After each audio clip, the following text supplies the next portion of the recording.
Hey everyone, Ben from Living Survival, and today we're going to take a look at my best stove of 2016.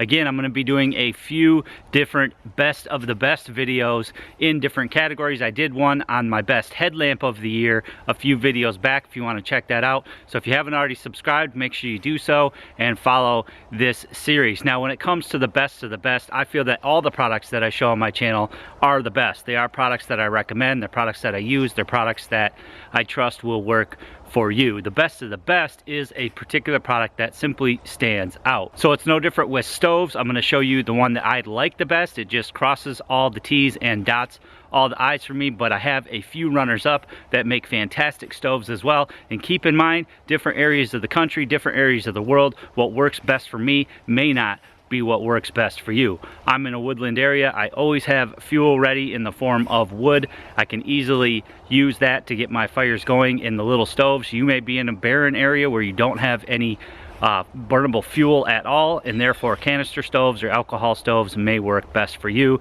There's also stoves that work better, work quicker, faster boil. So if you're backpacking and on the move, you may prefer one stove over the other. But again, the stove that I'm going to show today is the best, in my opinion, of 2016. In no particular order, we're going to start with the MSR WindBurner stove. This is a fantastic stove. They make it in two different sizes. This is the 1.5 liter. They also make it in a 1 liter. As you can see, it's a canister stove, so you do need the gas with you. That's a drawback. But if you want a quick boil, gas and alcohol stoves are the way to go. You can simply just fire them up. But again, once you run out, you run out. So if you're in a barren area where you don't have a lot of biofuel to burn, this may be the way to go. Or if you're a backpacker, this may be the way to go, although you'd probably want to carry the smaller one. These you can hang from inside a shelter, which is nice.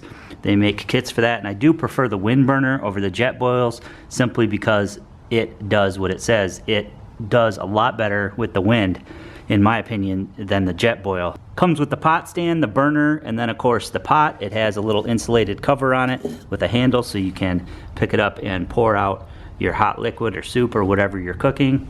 The whole system does pack up fairly small. These are excellent for car camping, and again, the larger size is better for groups, smaller size better for if you're going to take it on a solo hike or backpacking trip. Next up we have the Solo stove. This is a gasifier stove. It's a bio stove, so it does burn wood and other burnable materials.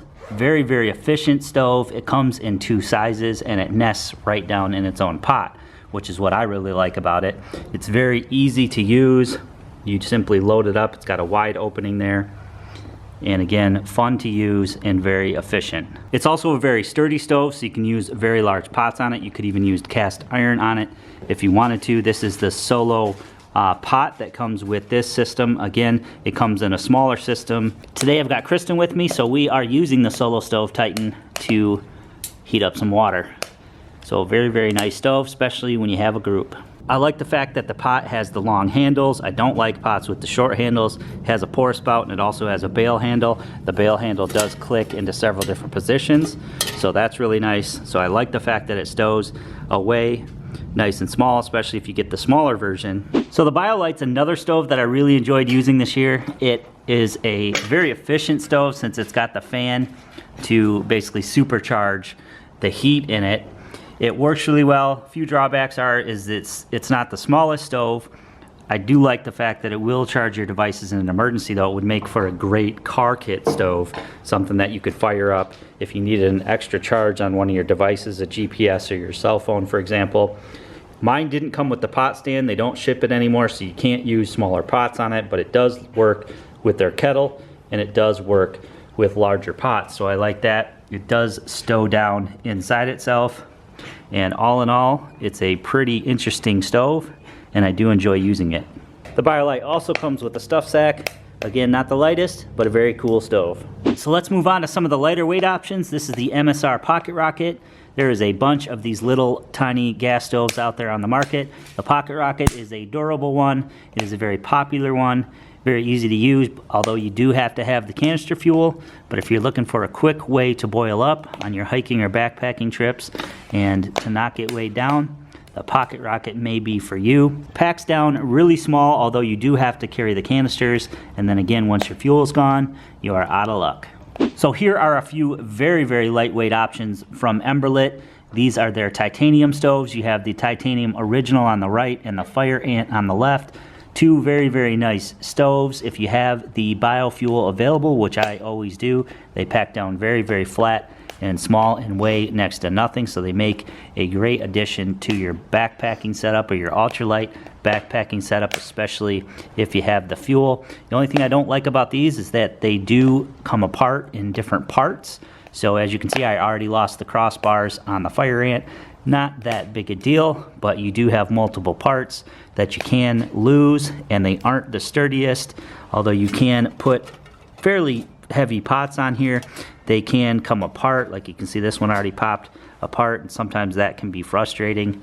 But all in all, great options for your ultralight setup. As you can see, they pack down very, very small and flat. I put my lighter there just to show you a size comparison. Very, very easy to slip down in a pack. And they do come in a regular stainless as well as the titanium. If you're into alcohol stoves, it doesn't get much smaller and lighter than this Evernew stove. It is titanium. You can also get the cross stand, which makes it nice. That way you can set a pot on top. It does have dual burners, so if you're using the cross stands, you're gonna get both of those burners full of heat and burn very quickly, or you can put it right down on the stove itself and use the outer ring for a little bit lesser burn. Again, very, very lightweight, packs down very small, although you do have to carry the alcohol with you, so that takes some of that size and weight away from it. Very, very durable. It is heavier gauge titanium, and it works really, really well. Again, here's a size comparison with my lighter. You can see it's nice and small. And my favorite stove of 2016 is the Firebox Nano. Very, very small, very lightweight, one-piece construction, made out of heavy gauge titanium, so it is very durable. You can point those legs inwards for your smaller pots. You can point them outwards for your larger pots. It has the dual feed chambers, so you can cross your wood. Works really well. Here's what it looks like with the feet extended outwards, so you can use it with heavier pots. It is, again, heavier gauge titanium, so it works really well with those. So super simple to pack up. Simply just fold in your legs, flip up the bottom here, and fold it shut. You can pack it right in your pack, nothing to it. The Firebox folds up very quickly and super small, very flat.